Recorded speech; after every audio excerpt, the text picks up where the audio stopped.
Uma das coisas que me chama mais atenção de quem discute lei trabalhista é que normalmente quem discute e defende não dá emprego para ninguém. Eu acho isso uma das maiores piadas do mundo. Não é responsável por salário quando muito da empregada. E olhe lá, não dá emprego para ninguém. É mais ou menos como pessoas que fazem o discurso em favor de jovens em que não têm filhos. É o mesmo tipo de fenômeno. Não tem filho, mas vive preocupado com crianças da África. Mas não é capaz e não está comprometido diretamente com o sustento, a manutenção de ninguém de fato real no seu dia a dia. Então, assim, eu vejo... É por isso que eu acho que é difícil, e não é eu que acho que é difícil mesmo, a gente entrar no mundo acadêmico com uma bibliografia que seja mais liberal, que lide com a ideia da não garantia da vida, com a contingência das relações, com a noção de risco como parte da sobrevivência. Eu sei claramente que você pode produzir uma noção de dignidade humana a partir daí. Eu acho que uma pessoa só sente dignidade por ela mesma quando ela é responsável pelo sustento dela. Eu concordo inteiramente com isso, mas grande parte das pessoas que eu conheço, inclusive do mundo acadêmico, entendem que a dignidade é construída a partir de que você tem um salário fixo, que você consegue viajar para onde você quer viajar no final de semana. Agora, é evidente que, olha, eu não conheço classe profissional que tenha tanta gente pobre de espírito como a classe intelectual, assim. Professor, então, cara, eu tenho uns colegas assim que a visão de mundo é desse tamanho. Parte do pressuposto, por exemplo, que você tem que ter garantia de emprego. Agora, como você pode ter garantia de emprego se o emprego depende de uma estrutura econômica prévia que garante a circulação de dinheiro e a sustentação do emprego? Então você não pode declarar a garantia de emprego como se isso fosse, por exemplo, garantir que uma pessoa não vai pular pela janela. Você não pode garantir isso. Quer dizer, a garantia de emprego ela está dentro de uma estrutura econômica que a mantém funcionando. Então, eu no fundo, sabe, eu tenho pensado muito, eu acho que uma das razões da visão socialista de mundo crescer é porque, e aí eu estou pensando um pouco na Ayn Rand, daquela filósofa russa-americana, eu acho que ela cresce tanto porque no fundo ela parte de um pressuposto pessimista da natureza humana, né? Esse pressuposto pessimista é o seguinte: o ser humano é preguiçoso, ele não quer enfrentar desafios da vida, a vida é muito arriscada, você precisa ter muito culhão para enfrentar desafios da vida e, portanto, é por isso que à medida que... E é claro que isso vai produzir uma contradição lá na frente, quer dizer, à medida que você vai produzindo sociedades ricas, você vai produzindo socialismo junto, né? Você produz gente rica, o filho é socialista, né? O cara tem dinheiro, o filho vai fazer documentários sobre pessoas pobres e sobre exploração, né? Por isso que eu acho que a esquerda é um fetiche do capitalismo, na verdade. Né? É uma espécie de fetiche, né? Não, eu tenho sensibilidade. Um dos maiores desafios para o pensamento liberal é enfrentar o mercado humanista que a esquerda tem na mão dele, né?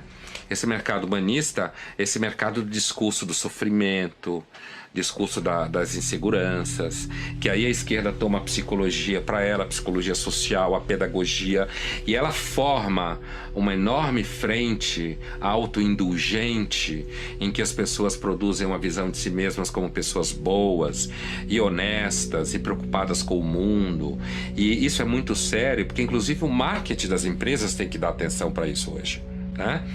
Tem que dar... Eu volto ao conhecimento que eu venho construindo da Europa do Leste, e uma das coisas interessantes na conversa com a Europa do Leste é como eles se ficam impressionados, como aqui no Brasil só não, como no mundo ocidental, os jovens ficam falando de utopias socialistas, falam de modos de família completamente diferentes, acreditam que as pessoas podem se inventar o tempo inteiro, ou seja, de novo, como se a vida não tivesse limite, né? Então, por isso que eu tenho pensado nessa coisa de que o pensamento liberal, ele enfrenta uma dificuldade muito grande, é que a visão liberal de mundo exige uma certa maturidade da pessoa para lidar com essa dimensão de risco que a vida tem e de insegurança, que é muito difícil lidar com ela. É muito difícil. E aí eu acho que tem uma outra coisa que é a seguinte, não só no Brasil, eu não acho que esse problema é só do Brasil, acho que isso é importante pontuar, apesar de que no Brasil é pior, mas não é só no Brasil, que é você ser capaz de desenvolver uma narrativa sobre a história, seja do Brasil. Vou dar um exemplo banal, um clichê. Ditadura, tá? A ditadura no Brasil, como na América Latina inteira, foi um fenômeno da Guerra Fria. Esse fenômeno da Guerra Fria pressupunha, como todo mundo sabe, eu lembro, e quem não tem idade pode estudar, apesar de que não vai encontrar lugar para estudar, né?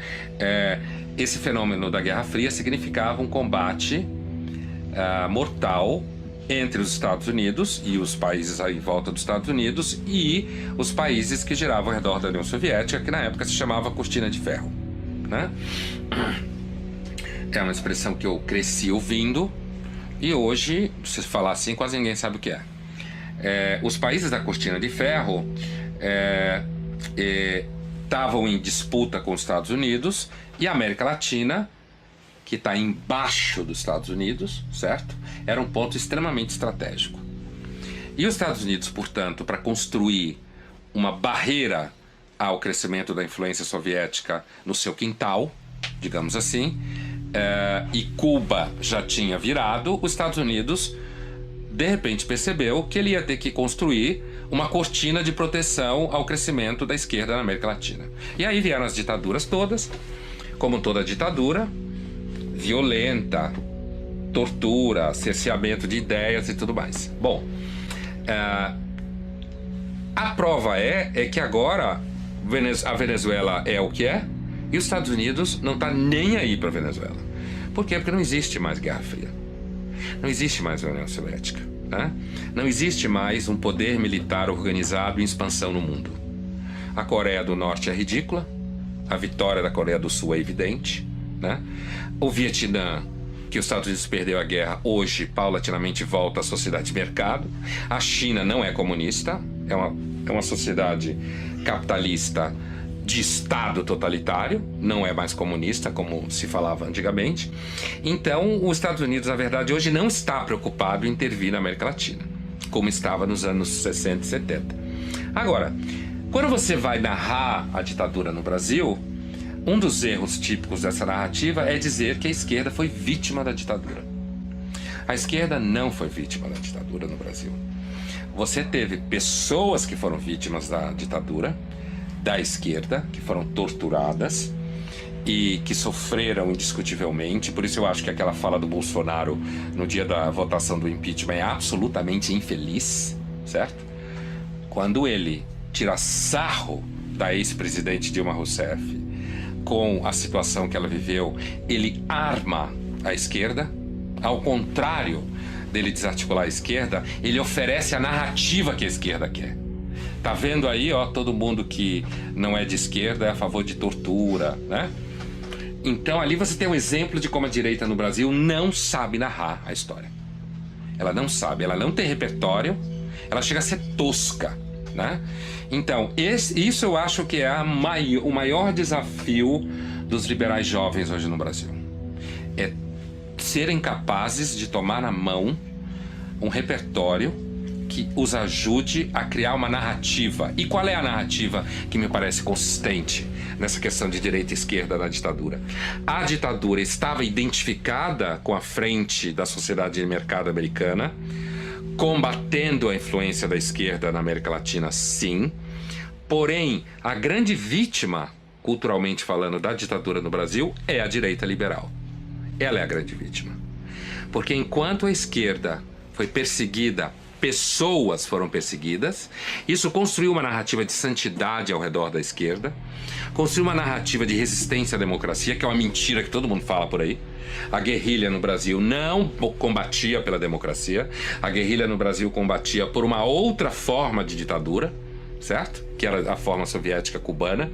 Portanto, dizer que a guerrilha, quem foi para a clandestinidade, combater a ditadura, combatia em nome da democracia, é uma mentira que é ensinada em sala de aula para os meninos e meninas no nível médio, fundamental, e depois nas faculdades, onde tem curso de ciências humanas.